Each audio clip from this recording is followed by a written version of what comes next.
Yung business na gym business, isang beses ka lang mamumuhunan doon. Di ba? Siyempre, ang online, ano sir eh, bibili ka, bebenta mo. So, ganun yung cycle. Ito hindi eh. Isang beses ka lang mamumuhunan, then that's it.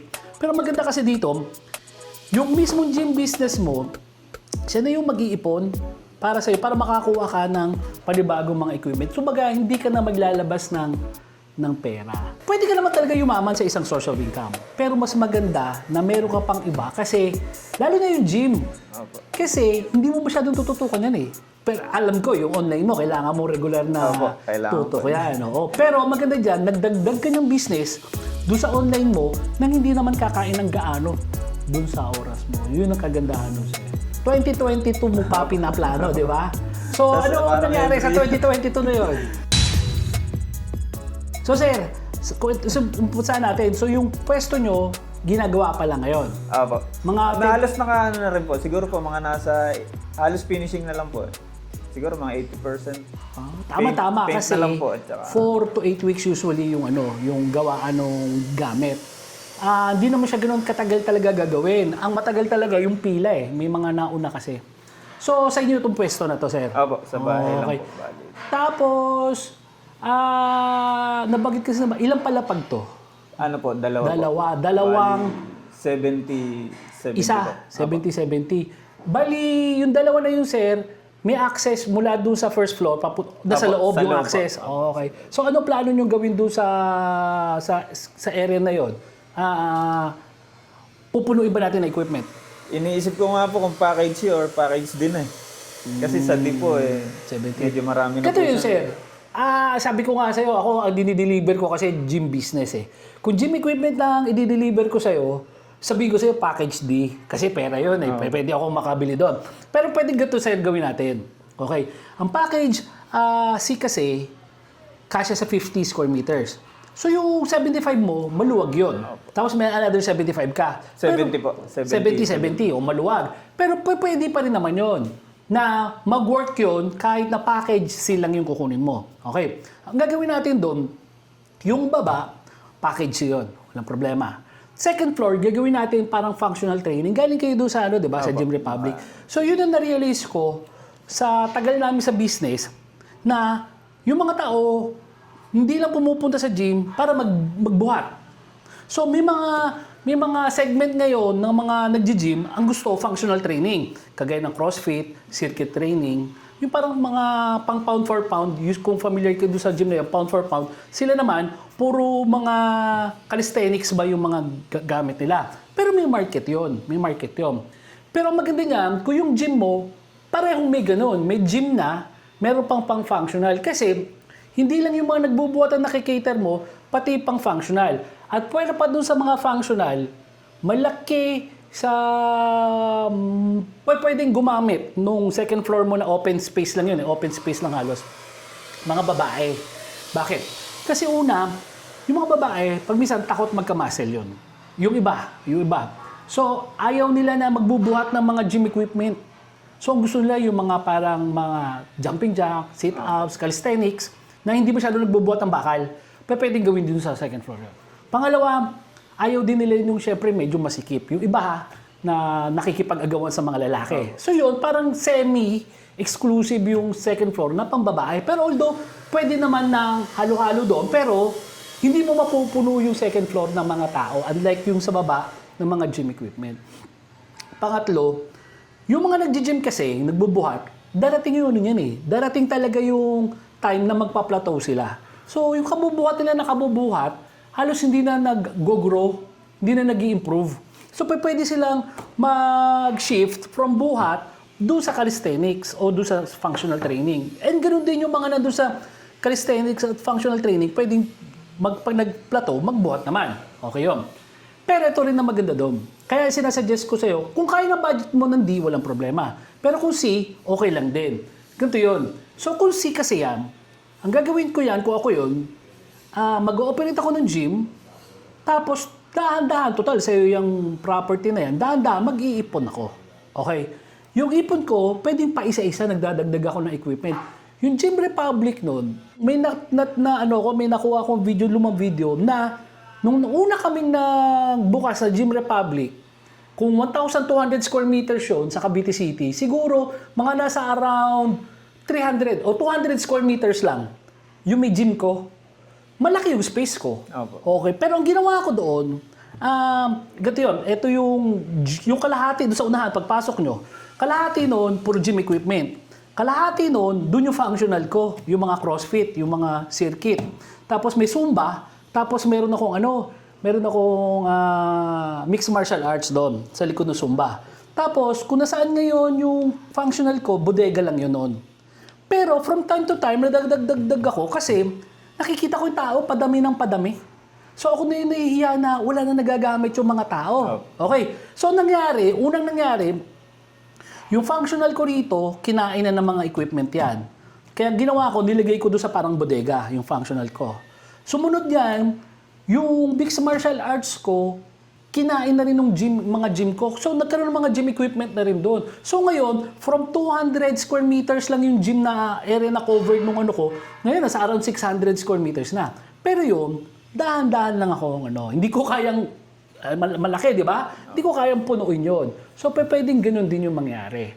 Plus, ito yun, pwede ito rin yung panggalingan nung ipon mo, di ba?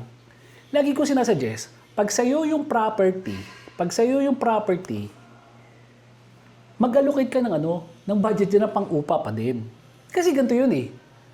Ikaw nga may-ari niyan, ikaw nga nagpatayo niyan, pero tutusin, hiwalay na kapital kasi yun. Actually, kunyari, hindi ka magtatayo ng gym business. Pag pinatayo mo doon, ano gagawin mo doon posible? Pwede mo pa upa yun eh. So, kikita yun. So, dapat yun, may hiwalay na kita yung yung building na yun. Let's say lang kunyari lang, mag-assume ako. Kunyari lang na kung ipapaupa ko yan, nasa 15,000 pesos. Kunyari lang, 15,000. So, dapat ganun. Pagka, at the end of the month,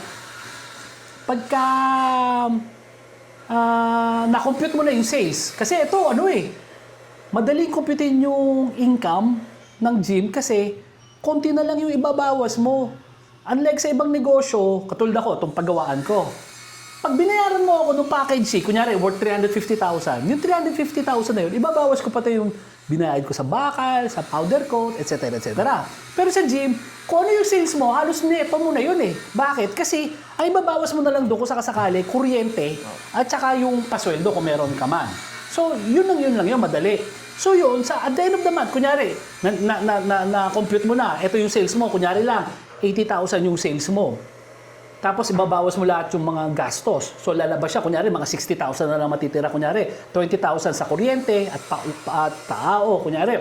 So 60. Yung 60 kasi yun, hindi pa rin siya neto.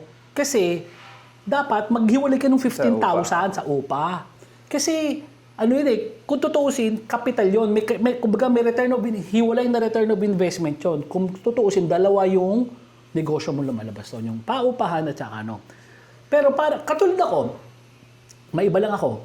Di ba, dito ako sa Gym Depot, ako may-ari. Yung Gym Republic, ako rin may-ari.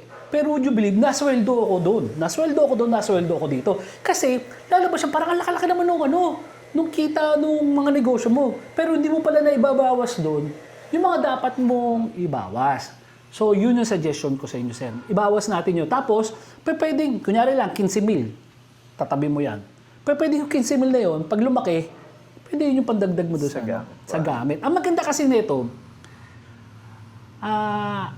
if you don't mind, ano yung kinakabuhayan mo, sir, ngayon? Bali, may another business din kami, online. Okay yun. Oo, di ba? Multiple sources of income yun. Pero ngayon, ang kaibaan nito kasi na mangyayari sa iyo ngayon, yung business na gym business, isang beses ka lang mamumuhunan doon. Di ba? Siyempre, ang online, bibili ka, bebenta mo. So, ganun yung cycle. Ito hindi eh. Isang beses ka lang mamumuhunan, then that's it.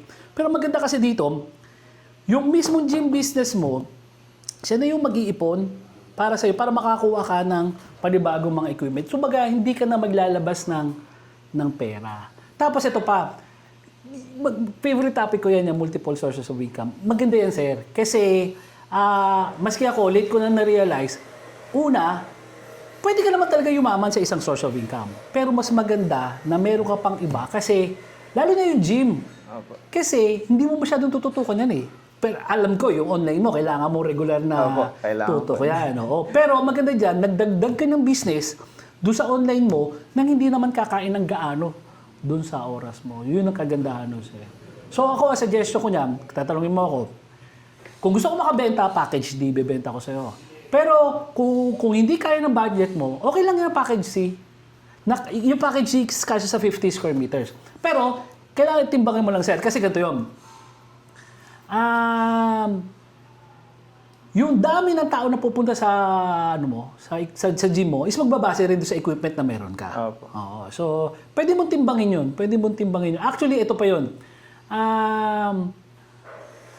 Pero, kailan ka kung sakasakali magsisimula ba? Plano mo na talaga umpisa na to para tapos na to, ano? Pag nayari po yun. Oo. Kasi sir, kung order kayo kasi sa amin, kasi ang nire-require lang namin, 20,000 pesos na down nga po. payment. Di ba? Down niyo po. Okay.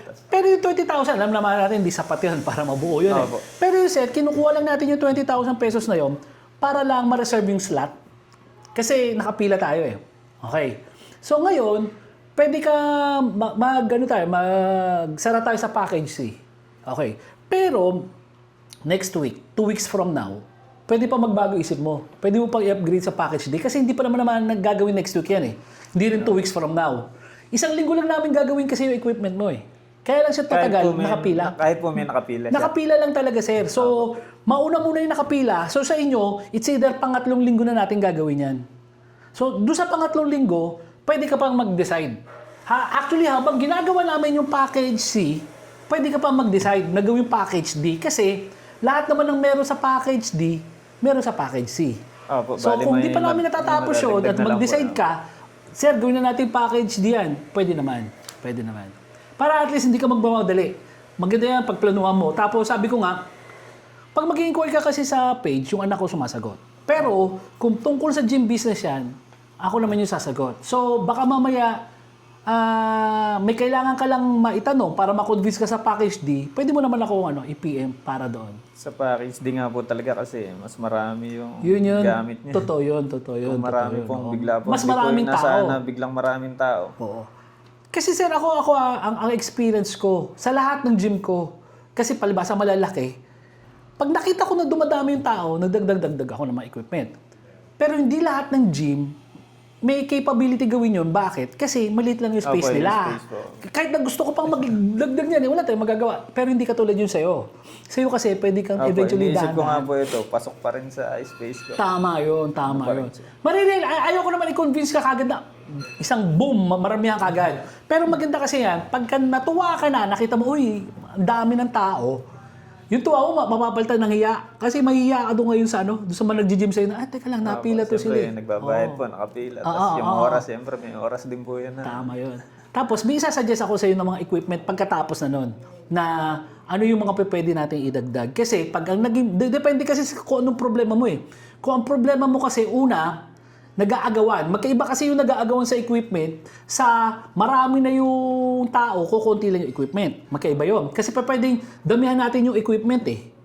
Nang hindi para mapunuan ng mga tao na walang ginagawa. Pero kung napila sila, ibang problema yon. So ako kasi, usually na problema sa gym, napila. Okay. Pag napila kasi sila, pag minsan nagiging rason pa yan para lumipat. Diba lagi ko example yun eh. Pag napunta ka sa gym, parang 4 kayo, kunyari magtutropa. Gagamit kayo ng lat pull down. So, 4 sila napila doon. Eh, ikaw mag-isa lang, pipila ka pa doon. So, Panlima pa sa pipi. di ba? So, ang ginawa ko, sir, yung mga equipment na maraming gumagamit, nag-design ako noon na parang compact. Opo, may nakita nga po Nakita, di ba? So, yun yung panalo doon. Kabilaan Maliit lang yung kakaining space, pero 4 na tao. Tapos, yung mga equipment na yun, kagaya ng crossover, lat pull down, rowing, maraming gumagamit kasi niyan. So, maraming napila dyan. So, pwedeng yun yung susunod natin na idadagdag doon sa gamit mo pagka nakita mo kung ano yung problema ng gym. Tapos, mabanggit ko sa video kasi di natin napag-usapan. 2022 mo pa pinaplano, di ba? So, Tas, ano parang nangyari sa 2022 na yun? Hanggang Alam ngayon? po, bali 2022, napatayo ko na rin po yung bahay po nun. Nung nag-inquire ako. Kasi bali, ano po siya 96 square meter siya na nakaabang din siya na... Hindi ka nakasagad kasi doon sa, Opo, hindi kaya po. 70 square meters yung ano, laban. Bali, nagpatayo po ako, taas baba, may kwarto. Tapos may malaking space na, medyo malaki na rin po yung space ko rito. Yun na po sana yung bala kong gawin na tayuan na rin po ng gym. Pero dinahandaan mo na muna. Tama Bali, naman yun. naging bodega ko po muna ng Para sa mga online. items. Opo, sa online. Sir, ilan taon ka na? Ano po, 40.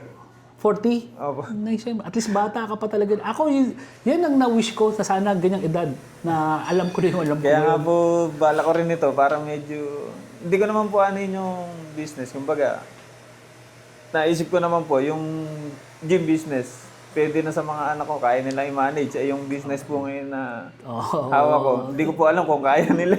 Ako, yung anak ko, ito yung babae. Hindi ko rin mapuwersa eh. Kumbaga, yung gym, madali, lahat sila mahilig eh. Yung mga anak ko, lahat mahilig mag-gym. So, madali sa kanila na, kayo na mag-manage, okay lang yan. Pero itong fabrication, medyo technical eh. So, pareho tayo. Yung online selling mo, parang, hindi mo alam kung pwede mo ibigay sa mga anak mo kung gusto nila. Pero yung gym, madali Masyadong eh. komplikado rin po. So, yung gym, ganun din sa akin. Ganun din sa akin. Sabi ko nga, tapos yun, sabi ko, kung gano'n yung focus mo doon sa mga anak mo, pag na-realize mo ko yan, kasi yan, sir, pag na-realize mo yan, na ganito kalaki yung kayang kitain ng gym. Kasi ito na yung round 2 ko eh. Yung second step ko. Dati kasi natigil ako doon sa gym lang eh. Ngayon nga, may tinatapos lang akong project. Ang round 2 ko niya, sir, pag nakita mo na kumikita at may potensyal, pwede kang umutang sa bangko ng pambili ng property na pwede mo ulitin yung cycle. Natayuan mo ng gym din. Or yung lagi ko sinasabi, pwedeng gym sa baba, paupahan sa taas.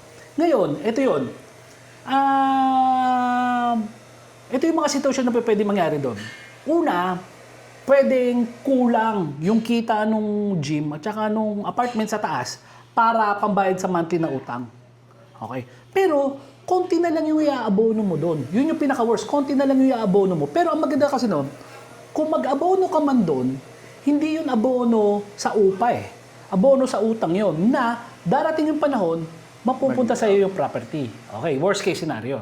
Pero yung pinaka-best scenario naman yan, what if yung gym, kasi malalaman mo naman yan doon sa takbo ng gym mo eh. What if yung gym kumita, yung apartment kumita, sobra pa doon sa pambayad mo ng utang.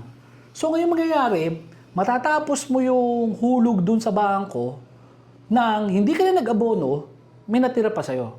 Yan yung sasabi ko sa'yo, sayang yung edad ko. Kung ganyan ako ka-edad noon at alam ko na, uulit-ulitin ko lang yung cycle. Tapos, ano yung worst case scenario pa? Isa, hindi ka makabayad.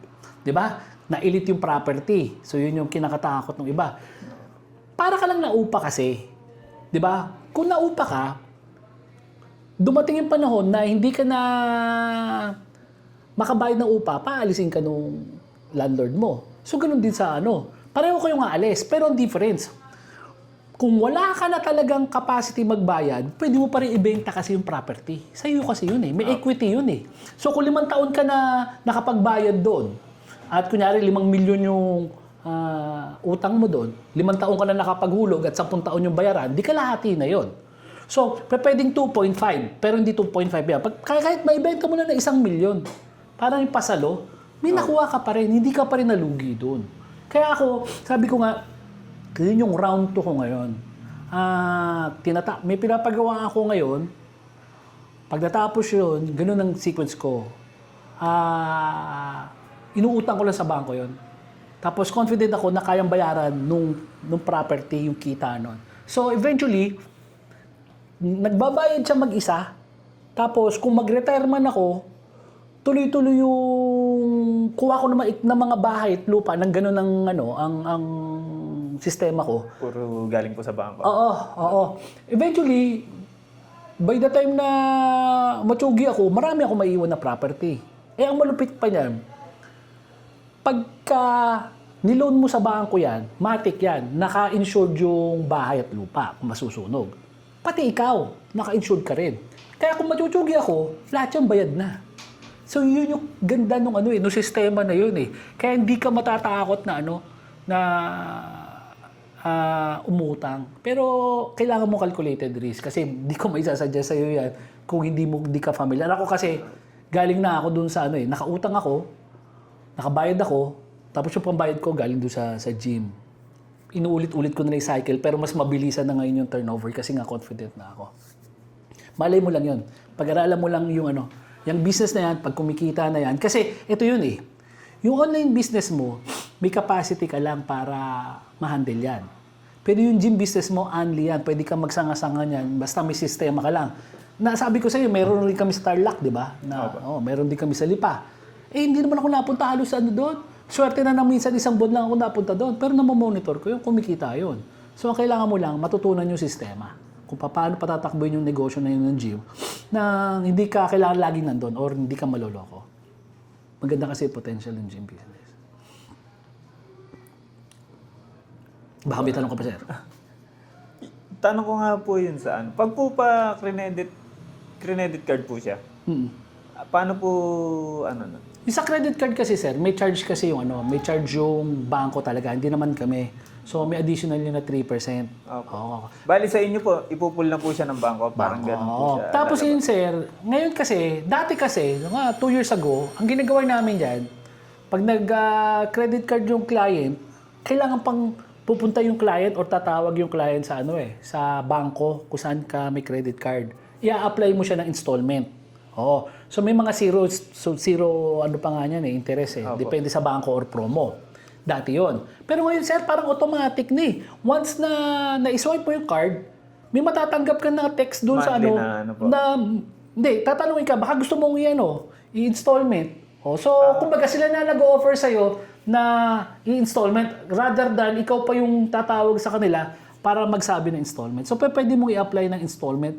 Depende sa bangko. Kasi, gulat nga ako, yung sa Metrobank, meron silang 36 months pa Tas zero, po yun? Hindi naman. Hindi, kasi 36 months po. Oo.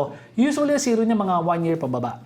Pero, regardless, kunyari 36 months, malaki pa rin yun. Mahaba yun na bayarin yun. Kaya maliit na lang yung babayaran mo. Kaya i-shoulder ng kita nung gym ko. May interest kung may interest. Usually naman kasi, ganito yun. Pero kung gano'n lang gagawin mo, sir, wag mo nang i-swipe yung credit card. Ganito yun. Okay. Kagaya ko, kasi pinakikinabangan ko din yan So, yung isang credit card ko, 190,000 yung limit ko. Okay. Ang ginagawa ko niyan, sir, una, ginagamit ko sa mga pambayad. Kunyari, babayad akong bills. Kasi cash din naman nabayad ko niyan Pero ginagawa ko dyan, babayar ako sa credit card para magkaroon lang ng galaw yung yung card ko. Tapos babayaran ko rin kaagad. Wala pang 1 week, bayad na Kaya wala akong naiipon. Okay. Pero na-realize ko dyan, mayroon siyang parang cash advance. Pero hindi siya iba kasi yung cash advance So, sa Metrobank, cash to go ang tawag. Ngayon, yung cash to go, kung ang limit mo 190, tapos parang 180 ang pwede mo i-cash to go. Yung cash to go, pwede mo kunin yung pera sa bangko yon. I-withdraw mo sa bangko. Pero maganda kasi nung cash to go, may mga bangko na 0.05% yung interest to 1% isang buwan. Hindi katulad yung credit card kasi na sinwipe, nasa 3% kasi yung interest nun. So, mas malaki yun.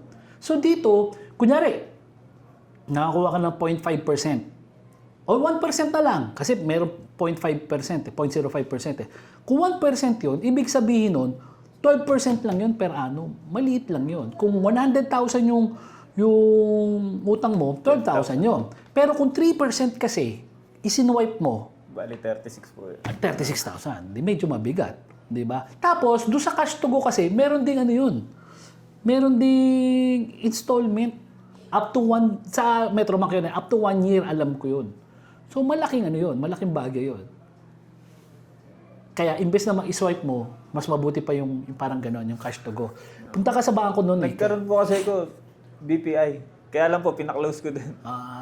Okay. Pero meron ka pa iba, kung sakasakali. Wala na po. Bala ko po, i-apply ko. Pwede naman. Pero kung ako sa sir, ang maganda niyan yung Union. Yung Union kasi, Union Bank, may sila, may yung 0.05%. Sila yung mababa talaga na interest buwan-buwan.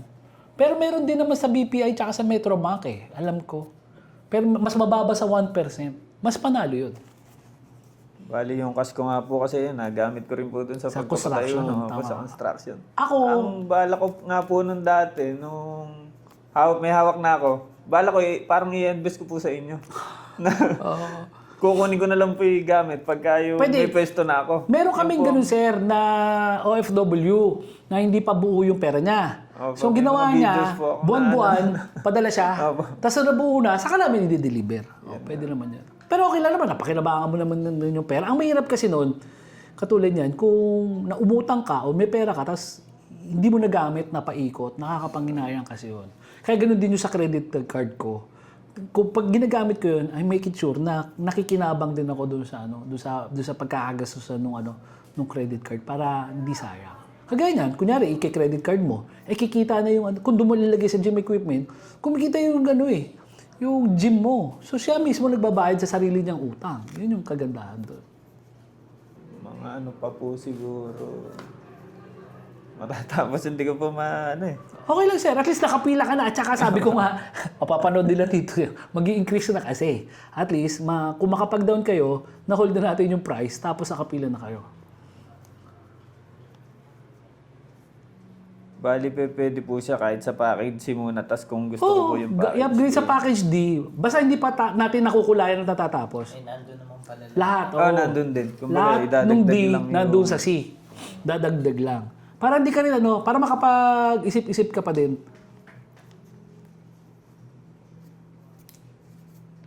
Ang maganda lang naman dyan sa D, may mga machines na dyan na advanced na alam mo May yun. mga ISO po na- medyo safe na nang gamitin yun kahit mga beginner. beginner, yun nga rin Kahit po. wala kang spotter, di ka matatakot. Pero, maski yung mga dati na nag-gym, yung mga batika na, mas gusto pa rin nila yan eh. Kasi nga, kahit walang spotter, magbumabagat ka, okay dyan. Tapos, di ka rin natatakot dyan na, yun nga, madisgrasya kasi walang tatama sa dibdib mo. Pangalawa, pwede mo isagad yung lakas mo ba? Yung lakas mo. Kasi, kunyari, bench press ka. Tapos, syempre, magtitira ka ng lakas yan para maisampay yung barbell sa rack eh. Di ba? Nakakaya yun kung malulunod ka doon eh. Hindi ka tulad dyan sa isolateral, yung tinatawag na up to failure, kahit hindi mo na kaya, kasi ibababa mo na lang yan eh. Yun yung last movement mo. Unlike yung barbell, last movement mo, iaangat mo, tapos isasampay mo.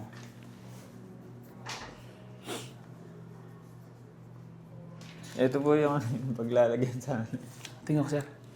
Naka-skim coat na po siya. Bali, pipinturahan po. Yan po yung... Okay. Yun na sa likod. Oh. Yun Laki po. rin pala. Apo, bali yung Naka-CCTV existing pala to. Kala ko picture na titignan ko. May gumalaw eh. Okay to, sir.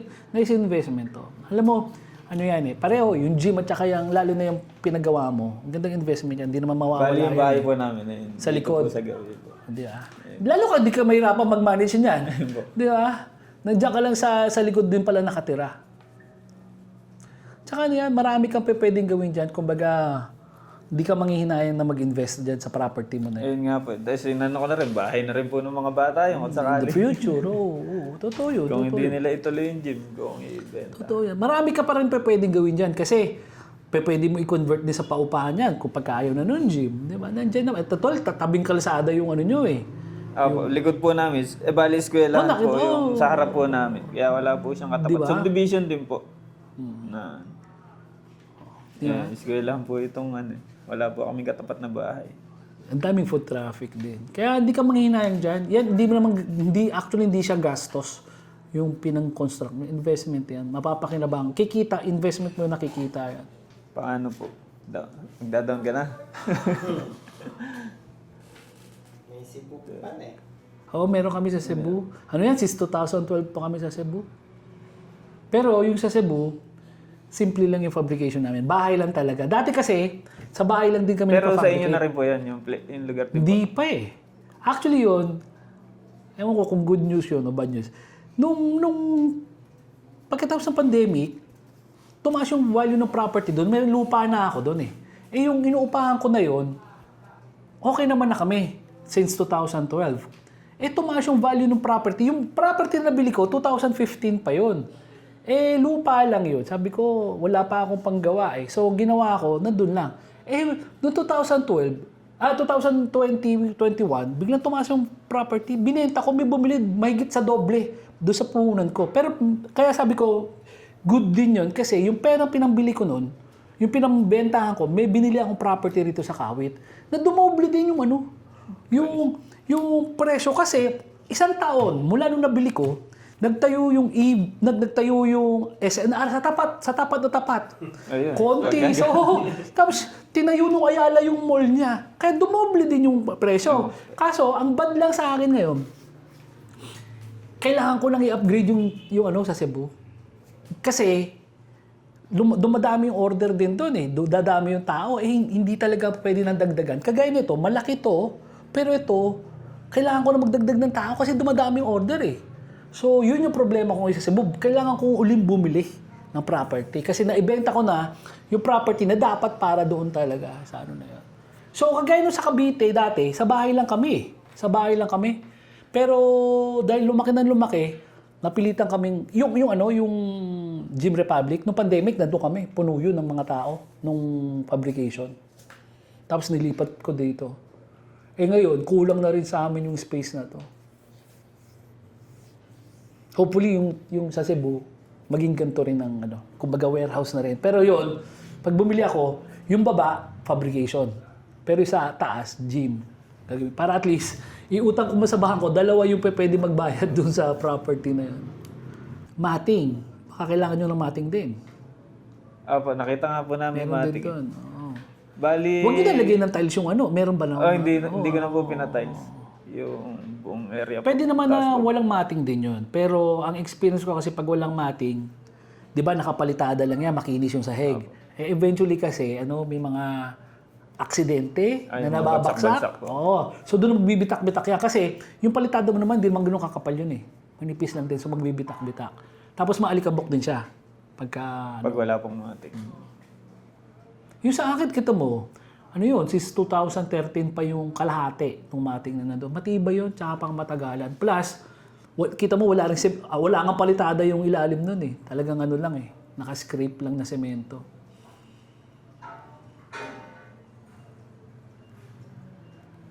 Yun, kung just in case, pwede kayo mag-decide din kung lalagyan nyo ng mating. Yun naman, di mo rin kailangan mag-decide ngayon. Pero maganda yan, mga isang linggo, bago i-deliver, Yan nga po. makapag-decide Maganda, kayo. Kasi nakakabit na yung pwede mating bago. mauna kasi dapat yun. Mauna yung mating. Madali naman din ikabit yan kasi, lalo na yan, may nagko-construction pa sa inyo. Ang isa-suggest ko, kunin mo yung mason. Di ba? Yung nagmamason sa inyo. Pwede siya maglagay ng mating. Kasi, kaya ako sinasabi, kasi parang tiles din yan na ilalatag. Dapat yan pantay-pantay. Tapos, syempre, may mga siruho, yung mga dulo-dulo. Maganda yan na siya na yung magkakabit. Madali naman yan. Hindi mo naman lalagyan ng yan, ng rugby o pandikit sa baba. Ang kailangan mo lang, may tape. Parang duct tape po. Duct tape. Para lang wag pasukan ng dumi yung gitna. Yun lang yun. Hindi nagagalaw yan pag nakakabit yan. Kahit walang pandikit sa ilalim.